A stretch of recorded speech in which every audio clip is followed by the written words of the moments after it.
മുഹമ്മദിയ മതമല്ല. മുഹമ്മദ് നബി ഒന്നേകാലത്തോളം വരുന്ന പ്രവാചകന്മാരിൽ അവസാനത്തെ പ്രവാചകനാണ്, പ്രബോധകനാണ്. സഹോദരങ്ങളെ, അള്ളാഹു പറയുന്നു അതിലുകൊണ്ട്. അതിലേതാണ്? പടച്ചവനോടുള്ള നീതി ഏതാണ്? അള്ളാഹുവിനല്ലാതെ മറ്റാരെയും ആരാധിക്കാൻ പാടില്ല. മുഹമ്മദ് നബി അള്ളാന്റെ പ്രവാചകനാണെന്ന് വാസ്തവീകരിക്കുക.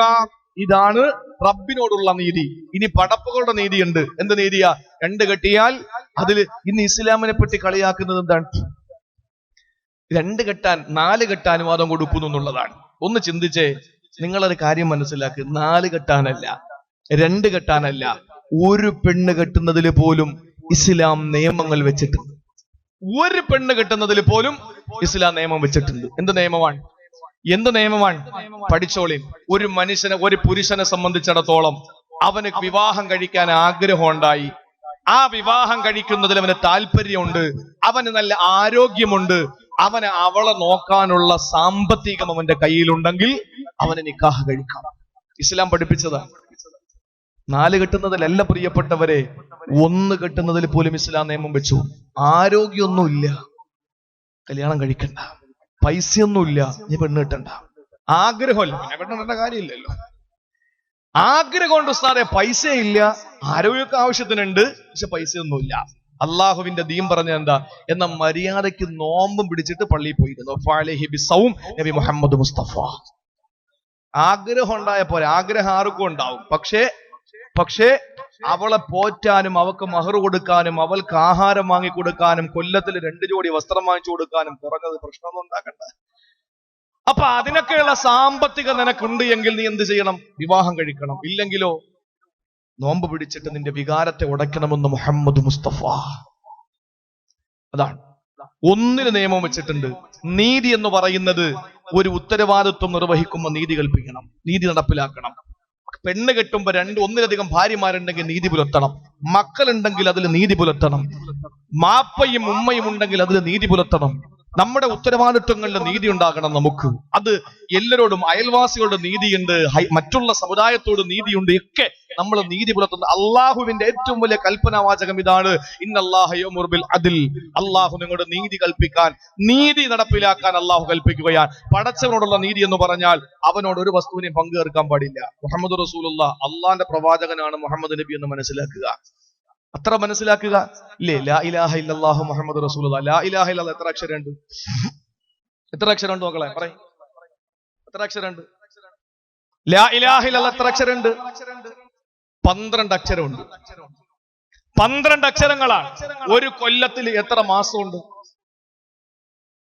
3. 12 മാസം.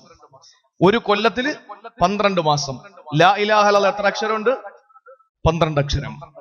മുഹമ്മദ് റസൂലുള്ളാഹ് എത്ര അക്ഷരമുണ്ട്? 12. 12 + 12 =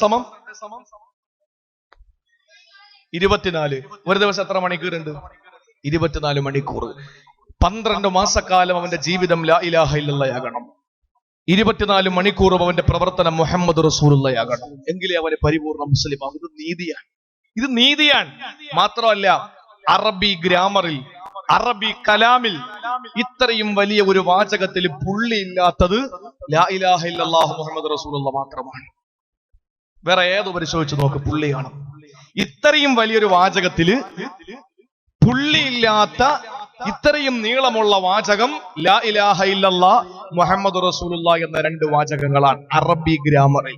വേറെ ഒരെണ്ണം നമുക്ക് കാണാൻ കഴിയില്ല. നിങ്ങൾ പരിശോധിച്ച് നോക്കിയാൽ മതി. ചെന്നിട്ട് ഓരോ ആയത്തുകളും പരിശോധിച്ച് നോക്കാൻ കാണാൻ കഴിയും. പുള്ളിയില്ലാത്ത വേറൊരു വാചകമില്ല പ്രിയപ്പെട്ടവരെ. എന്താണതിൽ മനസ്സിലാകുന്നത്? ഒരു മനുഷ്യന്റെ ഹൃദയത്തിൽ കാപട്യത്തിന്റെ പുള്ളി വരാൻ പാടില്ല.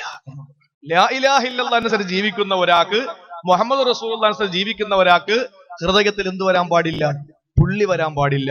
പുള്ളിയില്ലാത്ത അക്ഷരങ്ങളാൽ യോജിപ്പിക്കപ്പെട്ട ഒരു വലിയ 2 വാചകങ്ങളാണ്. ഇല്ലേ? പുള്ളിയുള്ളതും ഇല്ലാത്ത അക്ഷരം ഇല്ലേ?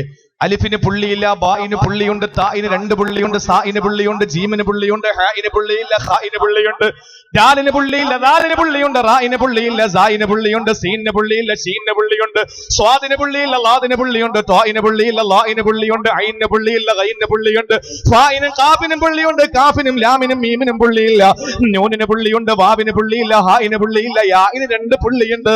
അറബി അക്ഷര ഗ്രാമറിൽ അറബി അക്ഷരങ്ങളില് പുള്ളി ഉള്ളതുമില്ലാത്തതുമായ അക്ഷരങ്ങൾ അല്ലാഹു സൃഷ്ടിച്ചപ്പോ സഹോദരങ്ങളെ ഈ 2 വാചകങ്ങളാണ് പുള്ളികളില്ലാത്ത 2 വലിയ വാചകങ്ങളെങ്കിൽ ലാ ഇലാഹ ഇല്ലല്ലാഹു മുഹമ്മദുർ റസൂലുള്ളാഹ്. ഇത് വിശ്വസിക്കുന്ന ജീവിതത്തിൽ പ്രവർത്തിക്കുന്ന ഒരു മനുഷ്യന് നിഫാഖിന്റെ പുള്ളി വരാൻ പാടില്ല, കാപട്യത്തിന്റെ പുള്ളി വരാൻ പാടില്ല. അല്ലാഹു ആദ്യമായിട്ട് കൽപ്പിച്ചത് അതിലാണ്, നീതിയാണ്. റബ്ബിനോട് നീതിയുണ്ട്, ലാ ഇലാഹ ഇല്ലല്ലാഹു മുഹമ്മദുർ റസൂലുള്ളാഹ്. പടപ്പിനോട് നീതിയുണ്ട്. അതെങ്ങനെയാണ്? നീതി കൽപ്പിക്കലാണ്, നീതിയോടെ ജീവിക്കലാണ്. രണ്ടാമതല്ല പറയുകയാണ് വൽ ഇഹ്സാൻ. അല്ലാഹു തആല കൽപ്പിക്കുകയാണ് ഇന്നല്ലാഹ യഅ്മുറു ബിൽ അദ്ലി വൽ ഇഹ്സാൻ. ഇഹ്സാൻ കൊണ്ടല്ല കൽപ്പിക്കുകയാണ്. എന്താണ് ഇഹ്സാൻ എന്നറിയുമോ സഹോദരങ്ങളെ? റബ്ബിനോട് ഇഹ്സാൻ ഉണ്ട്, പടപ്പിനോട് ഇഹ്സാൻ ഉണ്ട്. 1000 വട്ടം ഞാൻ പറയുന്നു, ഒരാൾ അള്ളാന്റെ ബാധ്യതകൾ നിറവേറ്റിയാൽ മുസ്ലിമല്ല. അവൻ നിസ്കരിച്ചത് കൊണ്ട് മുസ്ലിമല്ല, നോമ്പ് പിടിച്ചത് കൊണ്ട് മുസ്ലിമല്ല, ഹജ്ജിന് പോയത് കൊണ്ട് മുസ്ലിം ആകുന്നില്ല. യഥാർത്ഥ മുസ്ലിം ആകടോ അവനവന്റെ അയൽക്കാരന്റെ വിഷയം പരിഗണിക്കുക, അവന്റെ മാതാവിന്റെ പിതാവിന്റെ കാര്യം പരിഗണിക്കുക, അവന്റെ ഭാര്യയുടെയും പൊന്നുമക്കളുടെയും വിഷയങ്ങൾ പരിഗണിക്കുക, അവന്റെ സമൂഹത്തിന്റെ അവന്റെ ആ സൊസൈറ്റിയിലുള്ള ആളുകളെ പരിഗണിക്കുക. എങ്കിലേ അവന് മുസ്ലിമാകാൻ കഴിയൂ. സഹോദരങ്ങളെ, ആ മുസ്ലിമിനോട് പെരുമാറേണ്ട പെരുമാറ്റ രീതികൾ ചൊവ്വാകുമ്പോഴാണ് ഒരാളെ മുസ്ലിമാകുന്നത്. അല്ലാതെ ഒരിക്കലും എന്റെ പ്രിയപ്പെട്ടവരെ മുസ്ലിമാകൂല. അതുകൊണ്ട് പഠിച്ചു വെച്ചോ, ഇഹ്സാൻ റബ്ബിനോടുണ്ട്. എങ്ങനെയാണ്? അനതഅബുദല്ലാഹ കഅന്നക തറാഹു വഇൻ ലം തകുൻ തറാഹു ഫഇന്നഹു യറാക. റസൂലുള്ളാഹി പറഞ്ഞു എങ്ങനെയാണ് ഇഹ്സാൻ റബ്ബിനോട് കാണിക്കേണ്ടത്. ഒന്ന് ശ്രദ്ധിക്കേണ്ട പ്രിയപ്പെട്ട സഹോദരങ്ങളെ. ഇപ്പൊ നമ്മുടെ വീട്ടിൽ ഒരാളെ പണിക്ക് നിർത്തി, നമ്മുടെ വീടിന്റെ മുറ്റമൊക്കെ ഒന്ന് പുല്ല് പറിക്കാൻ വേണ്ടി ഒരാളെ നിർത്തി. നമ്മൾ കസേര കോലായിൽ വലിച്ചിട്ട് നമ്മൾ ഇരുന്നാൽ ഈ പണി ചെയ്യുന്ന ആള് നല്ലതുപോലെ പണി ചെയ്യൂലേ? നമ്മളില്ലെങ്കിലോ അവൻ ഇരുന്ന് സിഗരറ്റൊക്കെ വലിച്ച് അവനിരുന്ന് കാര്യമൊക്കെ പറഞ്ഞ് ഫോണൊക്കെ ചെയ്ത് എന്ത് ചെയ്യും? അങ്ങനെ ജോലി ചെയ്യാ. അല്ലെങ്കിൽ നമ്മൾ ഉണ്ടെന്ന് കണ്ടാലോ നല്ല സൂക്ഷ്മതയോടെ കാര്യങ്ങൾ പെട്ടെന്ന് ടപ്പ പണി അങ്ങ് തീരുക, ജോലി പെട്ടെന്ന് അങ്ങ് ചെയ്യാൻ. ഇനി അത് തൊട്ടു മുമ്പിൽ ഉണ്ടാകുമ്പോഴാണ്. ഇനി തൊട്ടു മുമ്പിൽ യജമാനനില്ല, മുതലാളി മുമ്പിലില്ല, പക്ഷെ അയാള് ഒരു ക്യാമറ ഫിറ്റ് ചെയ്തിട്ട് അകത്തിരുന്നത് കണ്ടുകൊണ്ടിരിക്കാൻ. അയാളെ തൊട്ടടുത്തില്ലെങ്കിലും ക്യാമറ വെച്ചിട്ട് അയാൾ അകത്തെ സ്ക്രീനിൽ കണ്ടുകൊണ്ടിരിക്കാൻ. അപ്പൊ അതുകൊണ്ട് നമ്മൾ എന്ത് ചെയ്യണം? നല്ലപോലെ ജോലി ചെയ്യണം. കാരണം അയാൾ മുമ്പിലില്ലെങ്കിലും വേറെ സ്ഥലത്തിരുന്ന് കാണുകയാണല്ലോ. എന്നതുപോലെയാണ് നീ അള്ളാഹു നിന്റെ മുമ്പിലുള്ളതുപോലെ, നീ റബ്ബിനെ കാണുന്നത് പോലെ നീ ഇബാദത്ത് എടുക്ക്. വൈലം തക്കുൻ തറാഹു, നീ അവനെ കണ്ടില്ല എങ്കിലും ഫൈനഹു യറാക്ക്, അവനത് കണ്ടുകൊണ്ടിരിക്കാൻ. അപ്പൊ നമ്മുടെ ഇബാദത്ത് നമ്മൾ അള്ളാഹുവിനെ കാണുന്നത് പോലെ നമ്മൾ എന്ത് ചെയ്യുക? ഇബാദത്ത് എടുക്കുക. എന്ന് പറഞ്ഞാൽ നിസ്കരിക്കുന്ന ഒരാൾ റബ്ബ് അടുത്തുനിന്ന് ഇങ്ങനെ നോക്കിക്കൊണ്ട് നിൽക്കാൻ, ആ ഒരു ചിന്തയിൽ നിസ്കരിക്കുക. നമ്മുടെ നിസ്കാരത്തിന് മാറ്റം ഉണ്ടാവും. മദ്യപിക്കാൻ പോവാൻ ആരുമില്ല, കുപ്പി കയ്യിൽ കിട്ടി, അച്ചാറൊക്കെ റെഡിയായി, നമ്മൾ അതിന്റെ ആ കുപ്പിയുടെ ആ ക്യാപ്പിളക്കാൻ പോകുന്ന സമയത്ത് അള്ളാഹു എന്റെ മുമ്പിൽ നിൽക്കാണ്, പടച്ചോത് കണ്ടോണ്ട് നിൽക്കാണ്. തൊണ്ടയ്ക്ക് താഴെ ഒരു തുള്ളി വെള്ളം ഇറങ്ങാത്തൊരവസ്ഥ അള്ളാഹു സൃഷ്ടിച്ചു കഴിഞ്ഞാൽ എന്റെ പ്രിയപ്പെട്ടവരെ ആരാണ് അതിനൊരു ശമനം വരുത്താനുള്ളത്? റബ്ബല്ലാതെ. ആ ഒരു ചിന്തയുള്ളവന് പിന്നെ കുപ്പി പൊട്ടിക്കുവോ? ഇല്ല. അപ്പൊ അള്ളാഹുവിനെ കാണുന്നത് പോലെ ഇബാദത്ത് എടുക്കുക. അതാണ് ഇഹ്സാൻ. അള്ളാഹു മനസ്സിലാക്കാനുള്ള ബോധം തരട്ടെ. ഇനി സൃഷ്ടിയോടുള്ള ഇഹ്സാൻ ഉണ്ട്. അതെങ്ങനെയാണ്? ആദരവായ പ്രവാചകന് പറയുകയാണ്,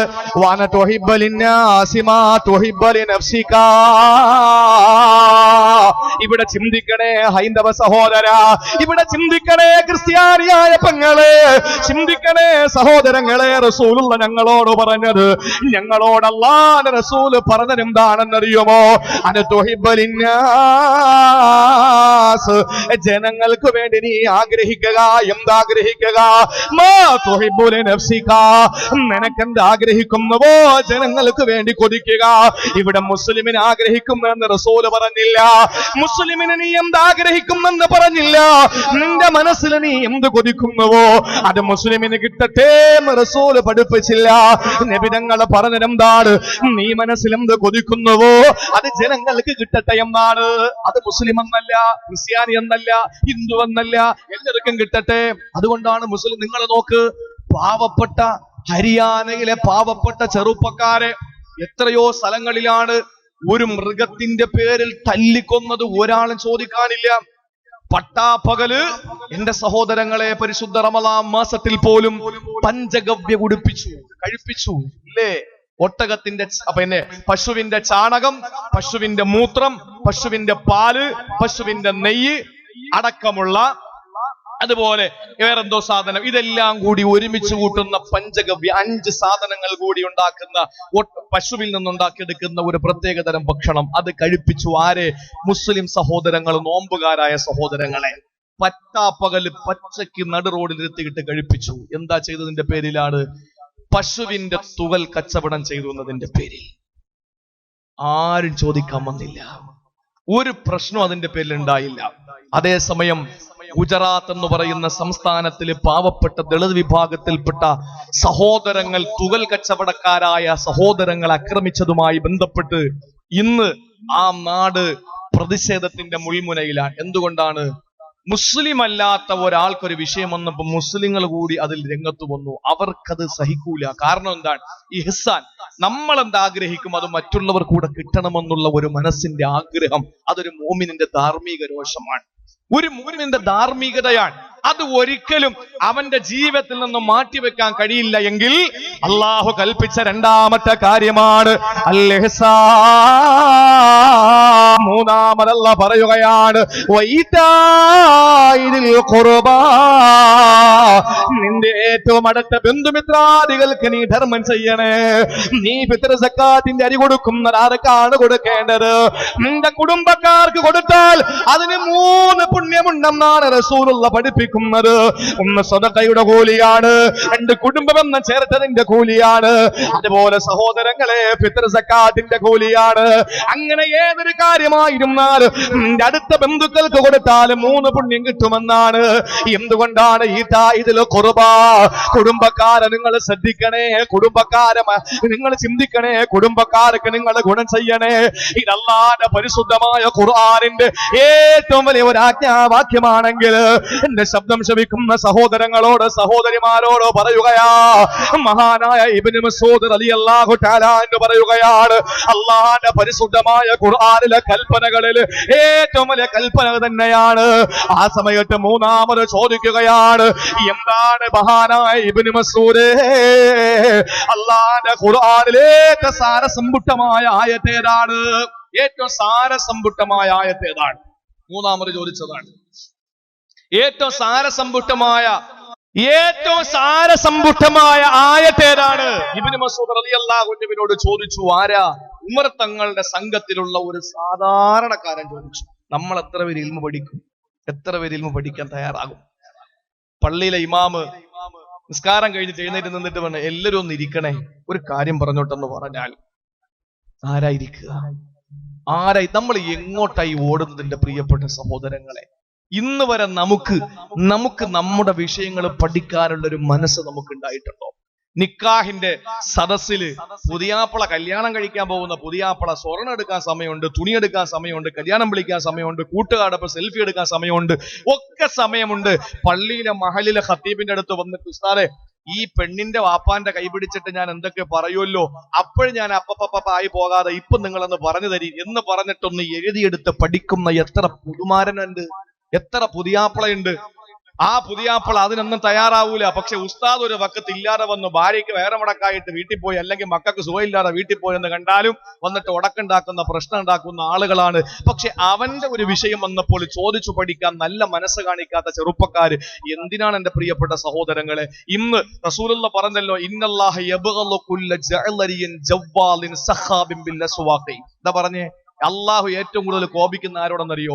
എന്റെ പെങ്ങന്മാര് പഠിച്ചോളി. അള്ളാഹു ഏറ്റവും കൂടുതൽ കോപിക്കുന്ന ആരോടാ കോപിക്കുന്നത്? അള്ളാഹ് ഏറ്റവും ദേഷ്യം ആരെടുത്താണ്?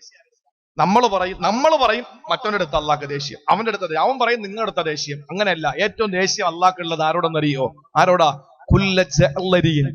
അള്ളാന്റെ റസൂല് പറയുന്നു, അള്ളാഹ്ക്ക് ഏറ്റവും കൂടുതൽ ദേഷ്യമുള്ളത് ഏറ്റവും വലിയ കടുത്ത പ്രകൃതിക്കാരനോടാണ്. മുഖത്ത് നോക്കാൻ പറ്റൂല, മൃഗത്തിന്റെ നോട്ടമാണ്. ഒന്നും മിണ്ടാൻ പറ്റൂല, കാണ്ടാമൃഗത്തിന്റെ ശബ്ദമാണ്. ഒന്ന് ഇടപെടാൻ പറ്റൂല, അവൻ അത്രത്തോളം ചീറ്റപ്പുലികളെ പോലെ നിൽക്കുകയാണ്. അല്ലേ? ഒരു മനസ്സിനൊരു തൃപ്തിയില്ല അവനെ കാണുമ്പോ. കടുത്ത പ്രകൃതി. എന്തെങ്കിലും ഒരു ആവശ്യത്തിന് വേണ്ടി ചെല്ലുമ്പോ അവന്റെ മുഖത്തേക്കൊന്ന് നോക്കാൻ പോലും മറയ്ക്കുന്ന രീതിയിൽ കടുത്ത പ്രകൃതിക്കാരൻ, അള്ളാഹുവിന് ഇഷ്ടമില്ലാത്തവനാ. രണ്ടാമത് റസൂലുള്ള പറഞ്ഞു, ജവ്വാലിൻ, തീറ്റിമാടൻ, തിന്നാൻ വേണ്ടി ജീവിക്കുന്നവനാ. ഞാൻ ഓർത്തു പോകുന്നത്, മുമ്പ് ഒരു സ്ഥലത്ത് പ്രസംഗത്തിന് മുമ്പെന്ന് പറഞ്ഞാൽ വളരെ മുമ്പൊന്നുമല്ല, ഒരു 6 മാസത്തിന് മുമ്പ് ഞാൻ അവിടെ ഭക്ഷണം കഴിക്കാൻ വേണ്ടി ആ വീട്ടിൽ പോകുമ്പോ എന്റെ അടുത്തൊരു സഹോദരൻ വന്നു ഭക്ഷണം കഴിക്കാൻ വേണ്ടി നമ്മളെ കൂട്ടത്തിരിക്കാറുണ്ട്. അപ്പോ ആ കൂട്ടത്തില് ഭക്ഷണം കഴിക്കാൻ വേണ്ടി വന്ന ആ സഹോദരൻ